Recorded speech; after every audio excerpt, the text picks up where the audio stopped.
Boys, welcome back to the channel. भाई बात करेंगे यूनाइटेड के ट्रांसफर से रिलेटेड। मेरी एक्सपेक्टेशन क्या है, किस तरीके के प्लेयर हमें साइन करने चाहिए, मीका गॉड जैसे भाई, और हम साइन करने वाले हैं क्या जिसका मुझे डर लग रहा है। बायर्न म्यूनिख का स्ट्राइकर जो तुम्हारी आंखों से खून निकलवा देगा।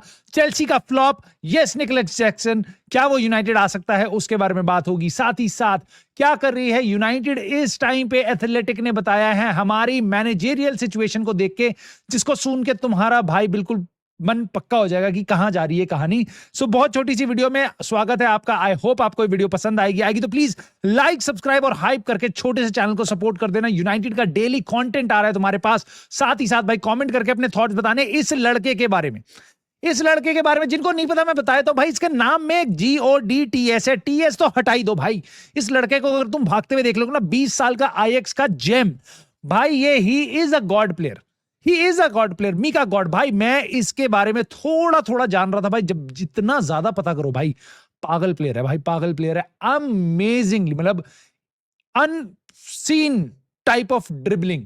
And Fabrizio Romano is here telling you कि Mika Godts is going to leave Ajax at the end of this season. इस सीजन के एंड में भाई खेल सकता है, तुम्हारे लेफ्ट विंग पे खेल लेगा, सेंटर पे खेल लेगा। ब्रूनो की रिप्लेसमेंट, ब्रूनो की रिप्लेसमेंट, राइट। यंग टैलेंट हमें साइन करने हैं, पैसा हम तभी लगाएंगे अगर प्रॉफिट मिलेगा भाई। ये है इनिशियल अप्रोच ही अभी चल रही है। सारे के सारे टॉप क्लब्स इसको देख रहे हैं। क्या यूनाइटेड ऐसे प्लेयर को जाके ट्रैक कर सकती है? क्या हम बड़े क्लब्स में के साथ फाइट कर सकते हैं ऐसे टैलेंट के लिए, राइट? सो ये देखने वाली बात होगी, क्योंकि भाई मैं मान नहीं सकता कि यूनाइटेड के स्काउट्स ने इसको देख के ऊपर बहुत तारीफ नहीं करी होगी। It is on to United basically कि क्या हम प्लेयर को जाके कन्विंस कर सकते हैं, जिसका मुझे पूरा पता है यूनाइटेड के बस की नहीं होगी। क्योंकि और मैं मानता हूं भाई, दिस इज लाइक, इसके लिए भाई रियल मैड्रिड, बायर्न म्यूनिख, ये सब आंख टिकाए बैठे हैं भाई, ऐसा प्लेयर उनको चाहिए। So it is going to be very tough. But मैं आइडियली मैं ये चाहूंगा भाई, ऐसे जगहों पे यूनाइटेड का नाम लिंक हो। यूनाइटेड इस तरीके के, अगर तुम्हें यंग टैलेंट लाना है, तुम्हें ऐसा टैलेंट लाना चाहिए भाई, ऐसा टैलेंट लाना चाहिए जो पूरी दुनिया देख रही है इसको, पूरी दुनिया देख रही है भाई इसको। बट हम देख रहे हैं फिलहाल एक बेन जेकब्स ने अपडेट दी है, एटलांटा का मिडफील्डर एडरसन, इसके साथ यूनाइटेड को काफी लिंक किया गया है। क्यों? क्योंकि एटलेटिको मैड्रिड के साथ इसकी पर्सनल टर्म्स एग्री हो गई थी, बट फी उसकी बेसिकली फाइनल नहीं हो पाई थी जनवरी ट्रांसफर विंडो के आसपास भी, और अभी भी वो फाइनल नहीं है। ये सुनने में आ रहा है एटलांटा ने अपना प्राइस बढ़ा दिया और 42 मिलियन पाउंड तक ये प्लेयर अवेलेबल हो सकता है। नाउ इसको सुन के कुछ फैंस बोलेंगे भाई नहीं लेना। मेरी बात बिल्कुल साफ है भाई, 26 मिलियन पाउंड के बारे में, इसका 26-30 इसके आसपास की इसके रूमर चल रहे थे। अचानक से इसका 10-15 मिलियन पाउंड के आसपास इसका प्राइस बढ़ गया। नहीं, इसका ब्राजीलियन स्क्वाड में सिलेक्शन नहीं हुआ, इसका सीजन वैसे ही जा रहा है जैसे पहले जा रहा था। एटलांटा के लिए अच्छा कर रहा है, बट इसका पहले से फॉर्म जो 2 साल पहले एकदम अपने पीक पे था, यूरोपियन ग्लोरी और सब कुछ, उससे नीचे है। उस टाइम पे तो भाई बहुत ही हाईली रेटेड CDM था। मेरे ख्याल से यूनाइटेड की टीम में अच्छा प्लेयर बन सकता है। अगर आपको ये 30 मिलियन 35 मिलियन में अच्छा लग रहा था, तो मेरे को नहीं लगता आपको 40-42, और ये एटलांटा की आस्क है 42। जरूरी नहीं है आप इसको 30 में 30 + 10 का एड ऑन भी कर सकते हो, 35, नेगोशिएशन पे डिपेंड करता है। बट अगर प्लेयर हमारे स्काउट्स को अच्छा लग रहा है, यूनाइटेड के स्काउट्स इसको 3 साल से देख रहे हैं भाई, अगर अच्छा लग रहा है, तुम्हारे को लगता है हमारे लिए बेसिकली बढ़िया होगा, बाकी टर्म्स एग्रीड हैं, अगर ये बंदा आने को तैयार है, एटलेटिको मैड्रिड के साथ इसकी पर्सनल टर्म एग्री हो चुकी है, हमारे साथ भी अगर हम कर सकते हैं तो जाके लेके आओ, खत्म कहानी करो यार। भाई कुछ करो। ये डीले तुम जाके कर सकते हो। इस टाइम पे खबरें आ सकती है कि एवरीथिंग इज सेटअप। जब ट्रांसफर विंडो खुलेगी, जो अब खुलने भी वाली है, उसके बाद आप सीधा डील पब्लिक कर सकते हो, राइट? बट यूनाइटेड इस टाइम पे ये चीजें नहीं कर रही है, और मुझे पता है क्या डर लग रहा है यूनाइटेड के बारे में। अब सुनने में आया हम 4 ही साइनिंग करेंगे, जिसमें से एक होगा एक्सपीरियंस स्ट्राइकर। लेवेंडोव्स्की तो आने से रहा भाई, उसकी सैलरी बहुत ज्यादा है, चाहे वो फ्री एजेंट है, उसको तो लाओगे नहीं, और EPL में पता नहीं भाई इस एज में करेगा क्या। बट मोटी बात है, एक्सपीरियंस स्ट्राइकर मैं सोचने लग गया भाई, कौन कौन से अवेलेबल है इस टाइम पे, यूनाइटेड किसको साइन करेगी एक्सपीरियंस स्ट्राइकर में। भाई उसके बाद मेरी नजर पड़ गई इस जगह पे पड़ गई, और ये देख के मेरे को डर लग गया। अब मैं तुम्हें बताता हूं क्यों डर लगा है मुझे। देखो, पहले तो निकलेस जैक्सन की डील जो थी बायर्न म्यूनिख के साथ, वो कोलैप्स है। बायर्न म्यूनिख 65 मिलियन यूरोस, भाई 65 मिलियन यूरोस का रिलीज क्लॉज नहीं देने वाली है, उसको ट्रिगर नहीं कर रही है। वो कह रही है चेल्सी चला जाए भाई तू वापस। मेरे को तो यकीन नहीं हुआ था, बायर्न म्यूनिख मान कैसे गई। निकलस जैक्सन को लेने के लिए चेल्सी में से, जहां चेल्सी में भाई वो खेल नहीं पा रहा, भाई उससे गोल स्कोरिंग नहीं हो पा रही, he was the God of missing chances, right?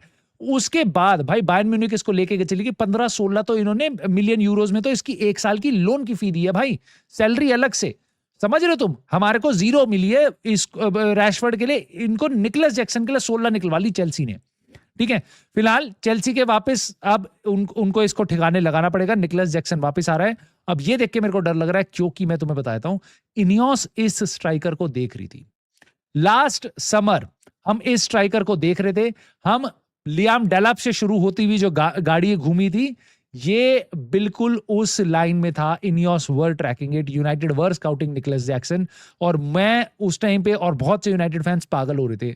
I am now scared कि अब क्या हम एक्सपीरियंस स्ट्राइकर में एक कट प्राइस डील साइन करेंगे निकलस जैक्सन के लिए, and is he the man जिसको देख के हमें एक्साइट होना चाहिए, जिसके देख के हमें खुश होना चाहिए कि भाई ये है, नेक्स्ट सीजन चैंपियंस लीग में हमारे लिए खेलेगा, बेंजामिन सेस्को के साथ वर्कलोड शेयर करेगा।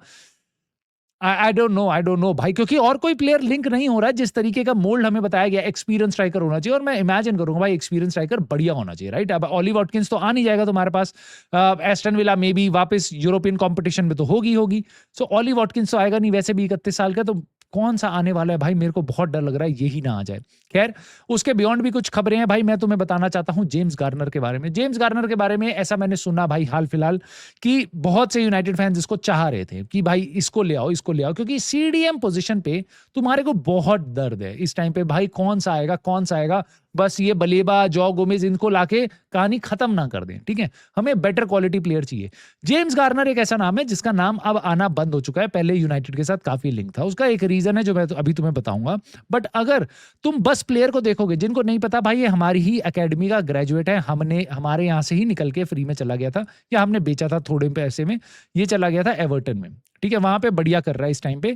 कैज़ेमीरो और जेम्स गार्नर का जो पूरे साल का जो चार्ट है वो ये है, की पासेस, फॉरवर्ड पासेस, और उसके बाद कैरिंग और डुएल्स, इन सब में वो कैज़ेमीरो से काफी बेटर है, कुछ पैरामीटर्स में उससे स्लाइटली पीछे है, जैसे कि progressive passes. He is a pure number 6, मतलब वो बहुत ज्यादा अटैकिंग जगह पे कंट्रीब्यूट नहीं करेगा, बट वो जो डिफेंसिव मिडफील्डर वाला काम है वो कर लेगा, और प्रीमियर लीग प्रूवन है, मल्टीपल ईयर्स एवर्टन के साथ खेल रहा है, तो प्रीमियर लीग प्रूवन है। क्या ये तुम्हारे बेंच पे तुम्हारे फर्स्ट टीमर को हिलाएगा नहीं? मेरे ख्याल से भाई, अगर हमारी टीम में कैज़ेमीरो होता ना, हेडिंग एबिलिटी के बाद गोल्स छोड़ दो, उसके बाद James Garner is super solid player, जो मे बी कैज़ेमीरो को हिला सकता, उगारते नहीं हिला सकता, जेम्स गार्नर में भी हिला सकता है, बिल्कुल हिला सकता है भाई। और अगर आप जेम्स गार्नर को कंपेयर करोगे एलियट एंडरसन के साथ, उसके तो भी आपको दिखाई देगा भाई यहां पे कि बहुत ज्यादा फर्क नहीं है। कुछ पैरामीटर में, प्रोग्रेसिव पासेस में Elliot Anderson is on top, but उसके बियॉन्ड डुएल्स में James Garner is way better, possession won में भी बेटर है, की पासेस में भी बेटर है, ठीक है? और फॉरवर्ड पास की परसेंटेज और फॉरवर्ड पासेस में एलियट एंडरसन हल्का सा स्लाइटली बेटर है उससे। सो जो आपको दोनों ग्राफ देख के पता चल रहा है, जैसे पिंक में यहाँ पे एलियट एंडरसन, आपको ऐसा नहीं लगेगा कि भाई we are talking about one of the best midfielders in the world, Elliot Anderson. क्यों? क्योंकि दे लुक ऑलमोस्ट सिमिलर। मैं मानता हूं मेरी पहली चॉइस एलियट एंडरसन होगी, बट अगर हमारे को पता चल रहा है भाई हमारे बस की नहीं है उसको साइन करना, so shouldn't we go and ask Everton for this? अब क्या हम डरते रहेंगे कि भाई हर क्लब के साथ हमें नेगोशिएट करना दिक्कत है? और मैं आपको बताता हूं, ये डील हम कर सकते थे, ये डील हम फ्री में कर सकते थे, जेम्स गार्नर हम फ्री में ला सकते थे, बट सबसे बड़ा सवाल, क्या यूनाइटेड एक्ट करना जानती है? डिसीजन पैरालिसिस, ये टर्म मैं तुम्हें दे रहा हूं बार बार यूनाइटेड की मैनेजमेंट से लेके, क्योंकि हम डिसाइड नहीं कर पाते, हम बस सोचते रहते, हम बस प्लानिंग करते रहते, इसके कारण जो टाइम होता है वो निकल जाता है। ये बंदा भाई, इसने अभी जनवरी में एवर्टन के साथ अपना कॉन्ट्रैक्ट रिन्यू किया, he was out of his basically contract at the end of this season. जनवरी में अगर हम जाते, अगर एक्चुअल में हमारे स्काउट इन चीजों को देख रहे होते, जिसको आज और मैं आप देख रहे हैं नंबर्स को, तो ये जेम्स गार्नर के आगे पीछे नाच रहे होते। फ्री साइनिंग था ये, फ्री साइनिंग, यूनाइटेड का डीएनए, हमारी एकेडमी का ग्रेजुएट, इसको तुम यूनाइटेड लाते, प्रीमियर लीग एक्सपीरियंस, लेकिन हमने टाइम गवा दिया, हमने सारा टाइम गवाया भाई कि मिडफील्ड ओवरहॉल करेंगे, अब लाले पड़ रखे हैं ओवरहॉल के, ठीक है? हम इस प्लेयर को फ्री में साइन कर सकते थे, हमने इसको वापस जाने दिया है just because of our inability to act. We have no ability to act, ठीक है? इसका एक और उदाहरण तुम्हारी आंखों के सामने है।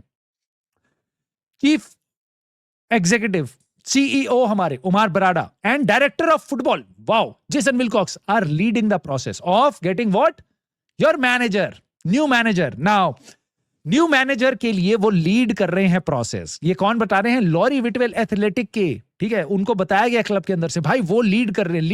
लीडिंग भाई ये मिसलीडिंग नाम है लीडिंग।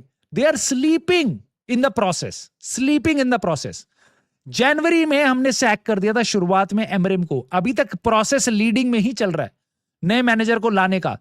टॉमस ट्यूकल फरवरी में जाके साइन कर लेता है वापस। मैंने आपको आके बताया था टॉमस ट्यूकल को साथ अगर हम सीरियस थे, पहले वो हमारे को इंटरव्यू दे चुका है इनियोस की मैनेजमेंट को ही, हम जाके वो डील कर सकते थे। वो अपना कॉन्ट्रैक्ट एक्सटेंड नहीं करता, एक नया कॉन्ट्रैक्ट साइन नहीं करता इंग्लैंड के साथ। हम पे 1 महीना था, हमने कुछ नहीं किया। Decision paralysis again, right. But ये बता रहे हैं रिकमेंडेशन, अभी प्रोसेस लीड कर रहे हैं, प्लान बना रहे हैं, लेकिन रिकमेंडेशन जो है, ठीक है, वो सीजन के एंड में ही देंगे। सीजन के एंड में होगा कौन? सब तो चले गए होंगे वर्ल्ड कप खेलने, हैं? उसके बाद तुम करोगे क्या? इस टाइम पे तुम्हें क्या लग रहा है? इरियोला और जो भी और मैनेजर्स हैं वो इधर उधर चले जाएंगे भाई, वो लोग चले जाएंगे इधर उधर। तो तुम्हारे को क्या लग रहा है लास्ट पे कौन बचेगा? भाई लास्ट में वही बचेगा जिसकी ये पीआर करने में अभी तुले हुए हैं। फॉर एग्जाम्पल लॉरी विटवेल बता रहे हैं सर जिम रेडक्लिफ को सेंस हो चुकी है किस तरीके से, एक तो वो सेंस बहुत ज्यादा कर लेता है, वो तो मतलब ऐसा है जो मन की फीलिंग पढ़ लेता है भाई। सर जिम रेडक्लिफ इतना महान आदमी है, ठीक है, तुम्हें भगवान का शुक्रगुजार होना चाहिए कि वो हमारा ओनर है। लॉरी विटवेल लिटरली ये बात बोलने को तैयार है इस टाइम पे। वो कह रहा है कि sir Jim Ratcliffe was able to get a sense of how Carrick operates at Carrington, ठीक है, फ्रॉम विजिटिंग द कॉम्प्लेक्स। वो विजिट करने आए थे, उससे उनको पता चल गया कैरिक कैसे ऑपरेट करता है, ठीक है।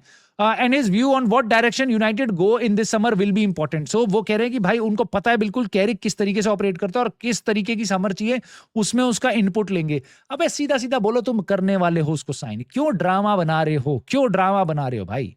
है मतलब मुकेश अंबानी यहाँ पे एक बहुत बड़ा स्वयंवर रख दे, ओ मेरी जान, मैं रिलायंस इंडस्ट्रीज, ये ग्रुप वो ग्रुप, ये ग्रुप वो ग्रुप, ये ग्रुप वो ग्रुप, इन सब का जो सीईओ होगा अगला, उसके लिए मैं बहुत ही बड़ा, उसके लिए बहुत बड़ा, मतलब सारे बढ़िया बढ़िया बी स्कूल के लॉन्डे, लॉयर्स, ये बड़े बड़े शार्प, अब हाई आईक्यू बड़े बिजनेसमैन, ये सब आ रहे हैं। किसको बनाएगा सीईओ? लास्ट में पता चल रहा है भाई अनंत अंबानी के साथ उसने चाय पी है, ठीक है, और वो उससे बहुत इंप्रेस्ड है। हमें पता है भाई जॉब किसको मिलनी है, राइट। हमें यहां पे भी पता है कौन आने वाला है मैनेजर। क्यों ड्रामा कर रहे हैं इतना ज्यादा भाई? सीधा लोन, आगे बढ़ो, बिजनेस पे ध्यान दो यार, बिजनेस पे ध्यान दो। हमें पता है तुम किसी बड़े लुइस एनरिके, नागल्समैन, इन सबको नहीं स्वे कर सकते, वो पपेट नहीं बनेंगे तुम्हारे, ठीक है। हमें पता है माइकल कैरिक को जॉब मिलनी है, और हमें यह भी पता है कि माइकल कैरिक का अगले सीजन क्या हाल होगा। तुम उसको प्लेयर दोगे नहीं, और माइकल कैरिक किस तरीके से क्या हाल होगा और कैसे उसको ठिकाने लगाया जाएगा, स्टीव हॉलैंड को लाया जाएगा, ठीक है। कम से come just get it done, just bloody do something man, bloody do something। खैर United will do something today, क्योंकि आज है ब्रेंटफोर्ड से game, again Monday night football, और मैं तुम्हारे पास लाने वाला हूं यूनाइटेड और ब्रेंटफोर्ड का जो प्रीव्यू वीडियो है। बहुत छोटा होगा बट अगले 2-3 घंटे में आ जाएगा, तो प्लीज देख के इस पे भी लाइक मार देना, उस पे भी लाइक मार देना। अपना सपोर्ट सारी वीडियोस पे रखना, क्योंकि भाई को सपोर्ट की बहुत जरूरत है। लाइक सब्सक्राइब हाइप करके आप सपोर्ट कर सकते हो, कमेंट करके अपने थॉट्स बता सकते हो कैरिक जी पे। उसके अलावा जिस तरीके से हमें क्या जेम्स गार्नर जाने देना चाहिए था, आपको लगता है वो हमारा फेलियर है एक, क्या वो प्लेयर हमारे लिए यूजफुल होता? मीका गोड्स ऐसा प्लेयर क्या तुम देखना चाहते हो? क्योंकि एक टाइम पे यूनाइटेड ऐसे प्लेयर साइन करती थी। और उसके अलावा निकोलस जैक्सन, तुम्हारी आंखों से भी खून निकलेगा या तुम ओके हो उसको एज अ सेकंड स्ट्राइकर देखने के लिए? Let me know in the comments and I will see you soon in the very next video.